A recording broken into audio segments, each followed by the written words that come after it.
out the link road. So the people down there, the lady in the blue is an ambassador. We are now live streaming. That's right.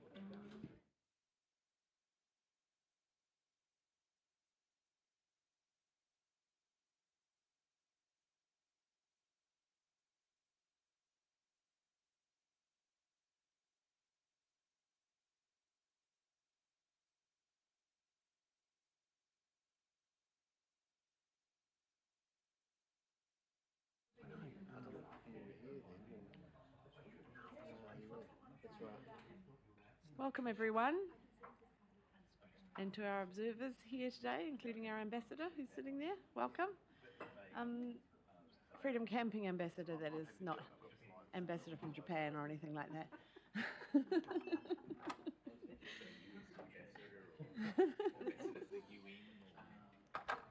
Welcome everybody. Apologies for the late start.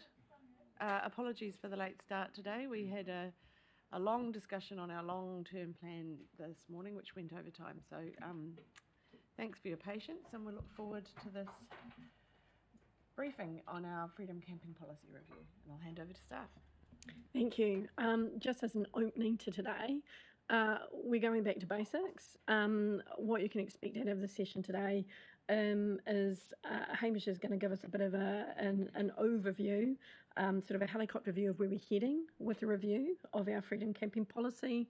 I do want to acknowledge that there's a lot of interest in our Freedom Camping Policy.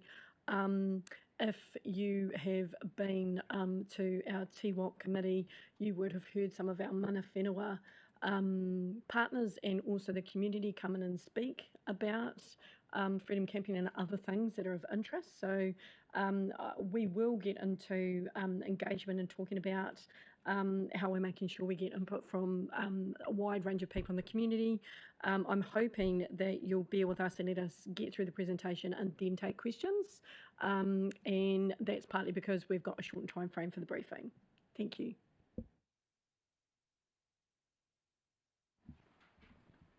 Kia ora koutou, everyone. I'll just wait for the presentation.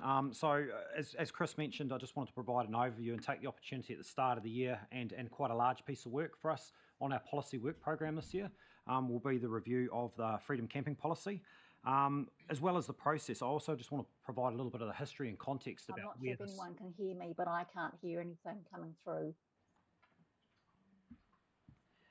Okay, Jocelyn, we'll just sort that out before we... I can hear you now, thank you. Can you hear me as well? Yes. Oh, great. Martin, thank you. Yep, apologies for that, Jocelyn. Maybe, Hamish, maybe just go back a little bit and... Sorry, just to recap, this will be quite a large piece of work that we've got on our policy work program that's been coming up, and will be a considerable focus across the next year. So just want to take the opportunity at the start of the year and the start of this program, just to work you through what stages and steps we've got in front of us, but also just providing some of the history and background to where the policies come from as we start this journey of the review process itself. So just touching on the camping policy, obviously it was came into effect and first developed in 2010. And one of the key things about when it was developed back at that stage, there was a freedom camping policy being developed, legislation being developed nationally that was introduced in 2011. And one of the key kind of drivers around freedom camping and the need for the Act was the Rugby World Cup in 2011. So at that time, there was a large component of international travellers expected to come through to New Zealand and expected to go up and down the country to support the rugby games. And so that was part of the reason behind the introduction of the actual Freedom Camping Act and process. And so part of that and getting ahead of that was part of the reasoning and support for developing our first freedom camping policy at that point in time. Subject to the Act coming into place in 2011, the policy was then reviewed in 2012. And that made some subtle changes to the approach that we had to manage freedom camping. And at that time, there was actually a draft bylaw that was proposed to go alongside the policy as well. But at that time, the decision was taken not to progress with that because of some of the potential challenges around how that bylaw had been developed alongside the recently implemented Act. And then more recently, and I'll come on to some of the other context about how the activity has changed and morphed since it was the policy was first introduced in a few slides. But more recently, it was reviewed in 2018.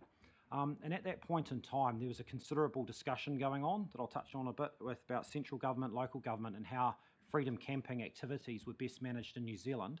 And so at that last time the policy was reviewed, the policy was maintained as a status quo position, subject to impending changes that were expected out of the government review process. So what that was, and to give you a flavour for that, was the Responsible Camping Working Group was formed in 2018, and that involved a number of tourism industry representatives, central government representatives, and a number of local council representatives as well. And the working group was tasked with identifying overall improvements to how responsible camping, instead of freedom camping, is best managed in New Zealand. And so the context to this is that there was increasing numbers of people that were freedom camping and some of the challenges that councils were experiencing and how to manage that, but also from a government perspective about that consistency of processes with councils interpreting and reflecting their own policies nationally at the time. There's also a government interest about a consistent approach, so people kind of had a uniform approach going from district to district. So some of the key findings from that Responsible Working Group report related to a reviewing of the Act and how it might be improved around some of the consistency and ease of use for users. Some support for councils, many of who are struggling with some of this new activity that had been created and just some of the demands that were coming into some of our areas, particularly in the more isolated rural areas, and how they struggled with some of the capacity. And the need for clarifying self-contained vehicles was also a key measure identified in that report. And I'll come on to that because there's been some key changes since then. In response to the report landing, one of the key things that the government did was introduce transitional funding and responsible camping funding to support councils in their endeavours. And so councils ourselves has been quite successful in getting some of that support over the years. And primarily that's been used to help support the use of ambassadors that we've got to support education on the ground, to collect monitoring information and data collection, as well as signage to help kind of manage where and how the activity is undertaken.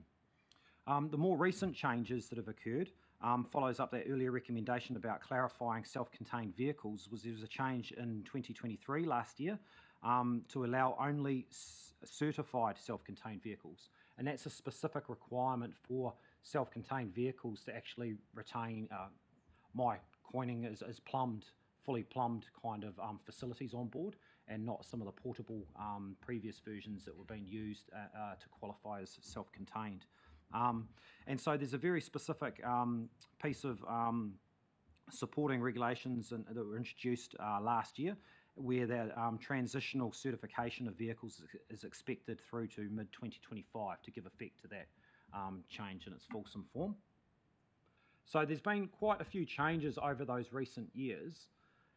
And I guess just before we get on to kind of some of the current context that we're in, just a little bit of about our current policy that we have too as context, is that we currently have 9 sites identified for freedom camping.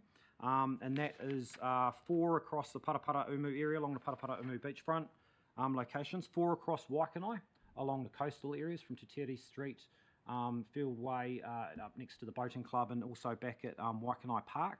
And there's 1 north up in Otaki next to the Otaki River mouth as well.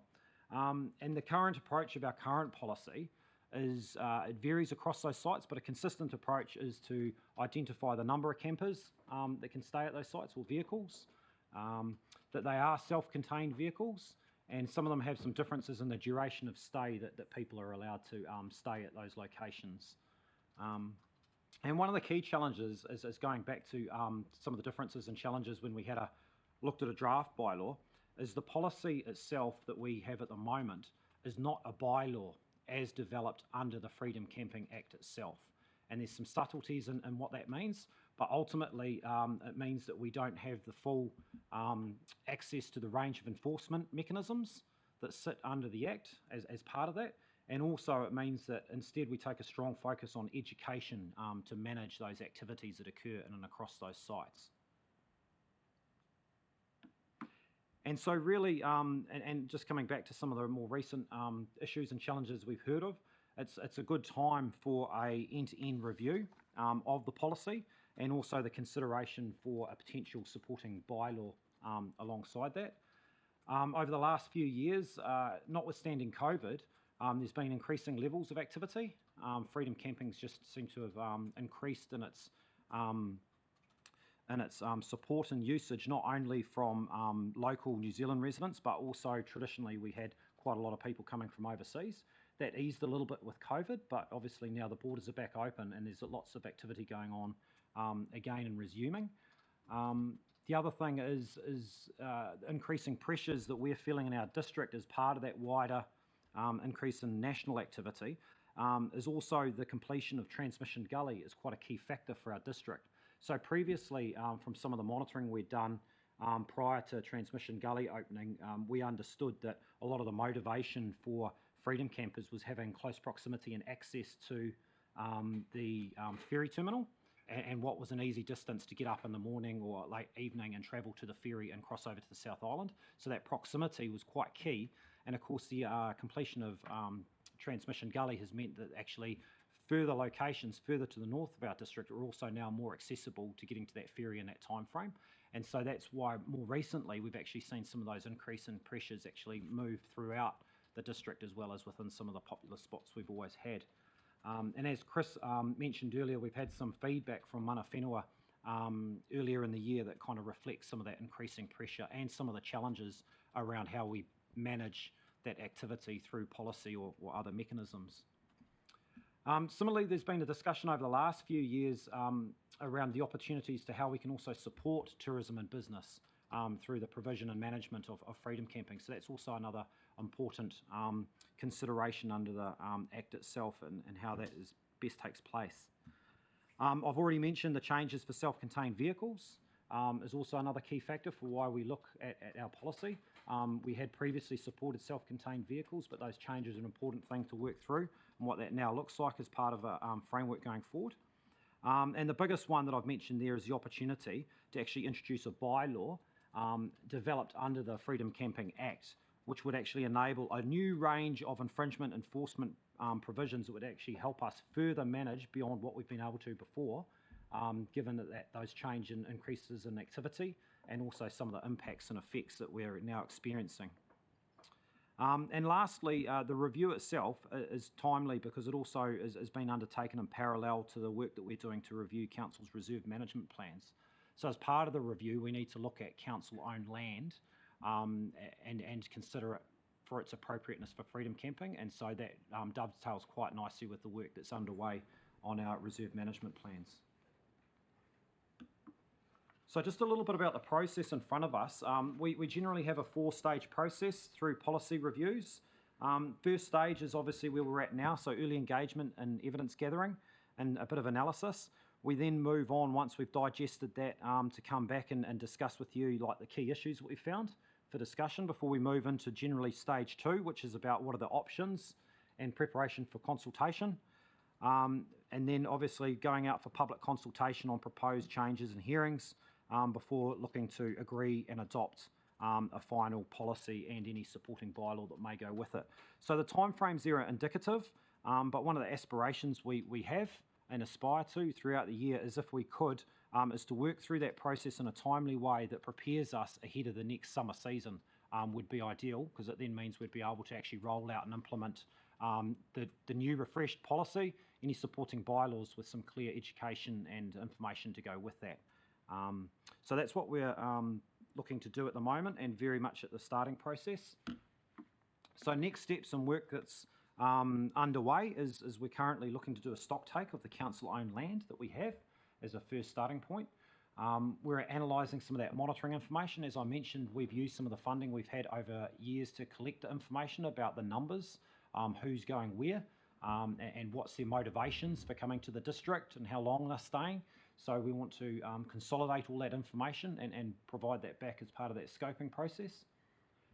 Looking to engage with our iwi partners. We had hoped to go to the Te Whakamininga discussion last week, and we'll be looking to go to the rescheduled opportunity to have a discussion and outline of the process and how we work with our iwi partners through this review. And also there's a number of key stakeholders we'll be looking to reach out to have an initial discussion with. NZTA, who of course look after our roads and are exempt from the provision we go through, but play quite an important role with roadways and ability for people to stop on the side of the road, trucks and the like, so it's another important link to some of the work. Department of Conservation, again, because they have major land holdings and they provide some ability for uses of their land, so it's important that we understand where they're at as part of the process. And the New Zealand Motor Caravan Association as well is another key stakeholder that we've engaged with over the years. And again, we'll look to touch base with as we start this process.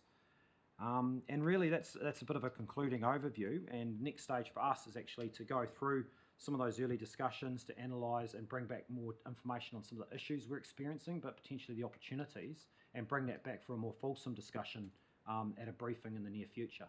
And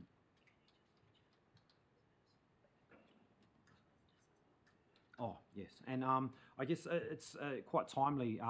One of the key things that we'll come back to and work through is some of the definitions of what freedom camping is and isn't. And so there's some key links to homelessness and housing deprived areas. And so we'll come back and kind of define what that is, because homelessness is not freedom camping, but there is an important distinction there as well. So we'll come back and work through some of those definitions and what the changes are in the legislation and what that means, and also the process we need to work through under the Freedom Camping Act in more detail. We'll bring back to you as we bring the issues and scoping back together, just so we frame up that scope nice and clear. So this is really just an initial high-level overview, give you a flavour of the year ahead, the basic stages, and just some of the context of where we've come from and what we're experiencing. So happy to take questions. I guess the one other thing just to mention is that we'll be working very closely with our colleagues down in the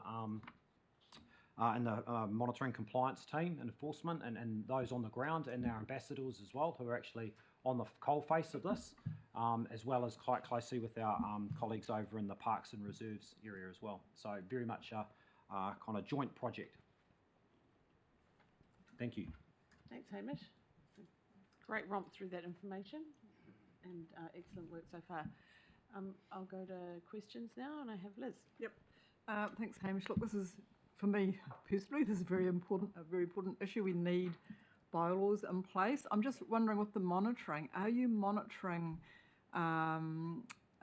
illegal parking of these camper vans? Because it seems to me that people are just parking wherever they think that they feel like they can park a vehicle, and we've had numerous instances at Te Horo Beach of people parking up in the sand dunes and then setting fire to driftwood and having to call the fire brigade. So are you going along to, for example, houses near some of these places where people park up and asking them what they observe in terms of illegal camper vans and so on? Is that part of the monitoring that you're doing? Are you looking at I think where it's happening? as we come back in phase one results, I can see Hamish has taken down a note about that. We'll ensure that we come back on that point. I'm just aware of we've got 5 minutes and may not be able to cover that off right now. Yeah, if that's all right, Liz. But I think Just and cover the off what we need to cover off. I think the enforcement is really, really important, and is crazy having bylaws that you then don't enforce. Do you want to comment on that, James?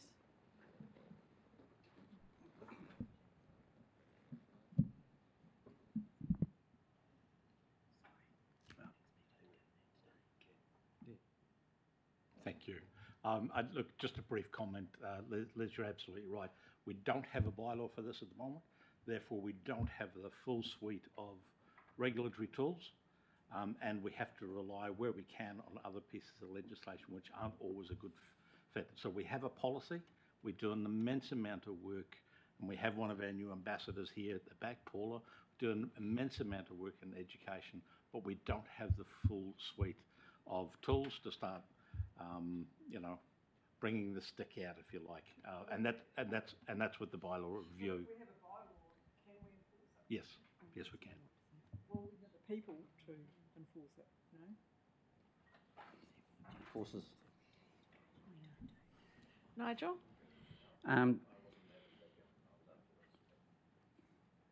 Nigel? Oh, lovely, thank you. Yeah, well, we all know Te Horo's the Wild West, but for the most part, Porirua City Council, Horowhenua District Council and Greater Wellington, are we aligning with our, they were trying to set some national standards around this stuff, right? So are we going to be aligning our policy settings with our nearest neighbours? And are they in a similar position to ourselves, or are they advanced, or? I mean, I don't throw you under the bus on this one. No, I think we can come back with the Camping context bus. around them. I know they're in various different positions because, like us, they've been reviewed and updated. So we'll be looking about how we sit and fit alongside our neighbours, but I guess primarily it'll be about focusing the activities under the Act and how we best do it for our district as well.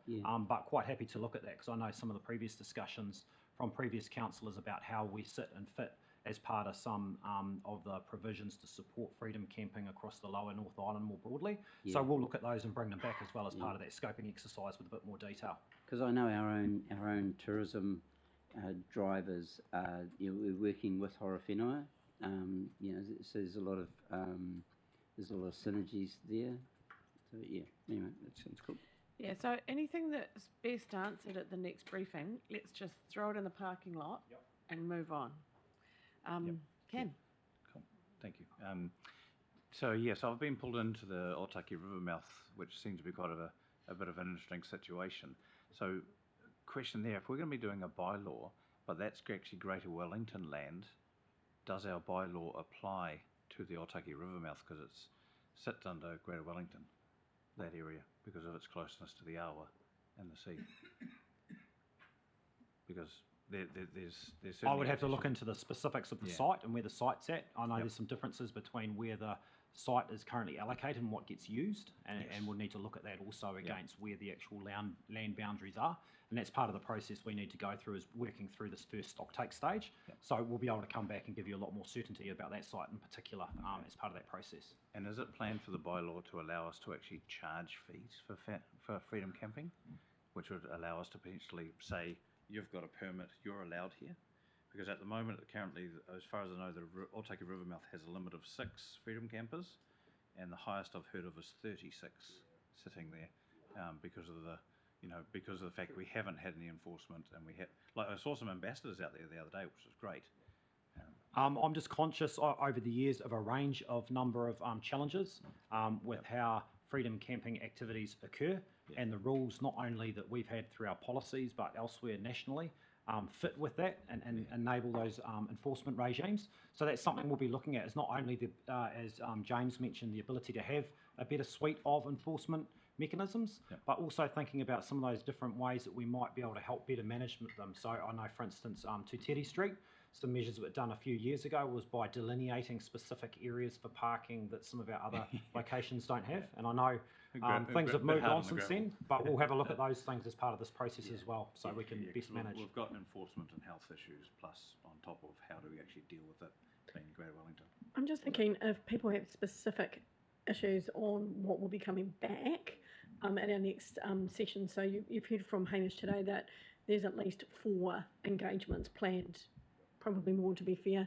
so that we can make sure that we're across the topic together before you consider a decision around a bylaw or not. But if you have specific things you want to make sure we've covered, you can email Hamish and I, and we'll make sure that we've included that in the information that comes back.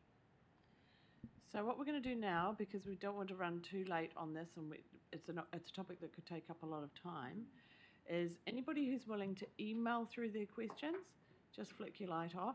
Otherwise, what we're going to do is we're going to ask the question today, and staff are going to take a note, and then we'll come back with the answer next time. And then that way, if you want to share your question with the group that way, then that's all good.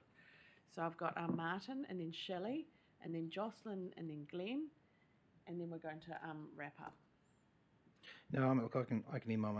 I appreciate it's the beginning of a process. I've got no issue around that. Just got a few points I was going to bring up in relation to the trip I just had away, but I can email them. Thank you, Martin. That's appreciated. Why isn't Shelley's light? Can you turn off that one? Shelley. Just for the next session, it would be handy to know what the cost to the council is to manage the freedom camping, because I think then if we're going to charge, which I think we should, we've got a cost on which to base that. And secondly, I know in Otaki, probably of the 36 campers that were there that weekend, there would have been 10 or 15 locals. So how can we have a bylaw that supports locals to be able to go to their beach and stay for maybe a lesser cost and others, because otherwise we're going to book the 6 campsites out and local people can't go there, and that I don't think that's actually fair. So can we have a bit of feedback on that? Yeah, local access. Good point. Jocelyn?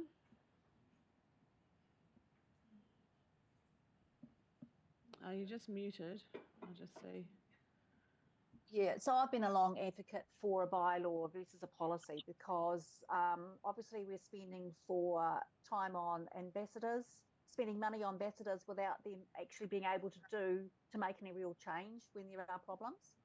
I think it would be good to first of all make a decision about whether we go down the policy line or the bylaw line, and from there we can actually start to move forward from there. That's me. I suppose actually another question would be, how much money are we spending on ambassadors? But not necessarily now what we're spending on ambassadors, and what potential money could we recoup from non-compliance? I'm not sure how high that is, but at least we have that option. Actually, James Sure. wants to just give a quick answer. Yeah, very quick. Our ambassadors are fully cost recovered, actually funded by MB. We applied for some Okay. funding, but longer term that might not be available. So we'll factor that in. Thanks. I think Okay, thank you. And we'll come back on the other one. Glenn? Just quickly, bearing in mind we don't have a bylaw, we've just got a policy, which you could argue is just an internal memo because it's got no teeth for compliance. What are our ambassadors educating people on?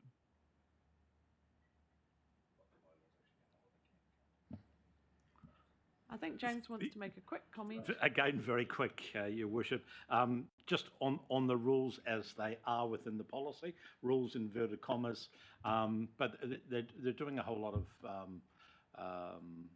visitor attraction, really building a good rapport with the people that they come across regularly. But, to Glenn's point, there's only so far they can go, and it is about length of stay within the policy and encouraging them to move on to another site. So they're doing that to help us inform our new settings going forward, or are they doing it to try and move people on? What's the purpose in doing it? Is it to gain evidence and information to inform our new settings? I think through the combination, to be honest, Glenn, actually getting really good intel and the conversations they're having with people helps us understand that part of society better. Awesome, great. I think the more freedom camping we can encourage, the better. We talk about economic development. I think we should be encouraging it on as much as possible. So, but we'll feed into that later on. Thanks. Lovely positive note to finish on. And Hamish and Chris, would you like to wrap up? And we'll just... No, thank you very much. So we've captured all those points, and they're really good points to bring back for that early discussion. But as Chris mentioned, this will be iterative as well, so no doubt other things might come up. So look forward to that future engagement, which should be in about April, I think. We look to come back and distill some of that monitoring and what we've heard, and some of those points and questions you've raised. And look forward to the discussion from there. Thank you very much. Sorry, it was a Reader's Digest condensed version, but I think we got through quite a lot. That was excellent. Thank you. Great. So next we have... Who's going to check what is happening? Because he is not here. Sean's going to do it.